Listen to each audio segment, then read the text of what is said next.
Hey guys, this is Stacy from EatTheBite.com, and today I'm making French bread pizza with Romesco sauce and Clark Farm eggplant. Let me show you how to make it. I've got this beautiful eggplant from my Clark Farm CSA share, and I'm going to peel it and cube it as a topping for my French bread pizza.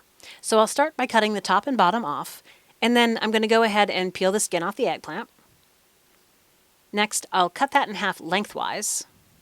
After that, I'm going to cut it into thick strips, and then I'll dice it down into cubes from there. And you want to make sure the eggplant cubes are approximately the same size so they cook evenly. Next, I'll pour some olive oil in a pan that I've had heating, and then I'm going to quickly mix the eggplant together with the oil. Eggplant loves olive oil and absorbs very quickly. So add that olive oil and then mix everything to coat quickly. Next, we'll season our eggplant with a little bit of salt and pepper. We'll give it another mix around the pan. And then after that, we'll put the lid on, turn the heat down, and let it steam.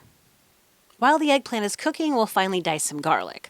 I usually slice it down thin and then dice it down into smaller bits from there. I've got a chunk of onion, and I'm going to slice it razor thin. You only need about 1/4 of an onion for this. And I did find the thinner sliced onion worked best for this recipe. It should look about like this. Next, I removed the lid from the eggplant. I'm going to give the eggplant a stir around the pan. It's almost done at this point. I'm going to add the onions to the center of the pan plus a little bit of olive oil. I'm going to mix the onions together to coat them in the olive oil and then mix everything together. We're going to cook those onions for about 3 more minutes with the eggplant. Then I'm going to add that garlic to the center of the pan, another splash of olive oil. Let the garlic cook in the center for about 30 seconds until it's fragrant. Then we'll mix it together to incorporate with the eggplant. We'll keep stirring that and let it cook another minute or two, and then we're done with the eggplant. Now it's time to cut your bread. I've got this beautiful loaf of French bread, and you can cut the pieces as big or small as you'd like here. Next, we're going to cut the pieces in half for the perfect French bread pizza size. After that, I've got this gorgeous Romesco sauce, which is a roasted red pepper sauce, and I'm going to leave a link for that recipe below. We're going to use this in place of marinara sauce for our pizzas. I've lined up my French bread, and I'm going to bake them in my toaster oven at 350 degrees until they're warm and toasty. While we're waiting for the bread to cook, I'm going to slice some fresh Parmesan cheese as a topping. I'm using my peeler to slice the cheese thin, but you could also shred it on a box grater.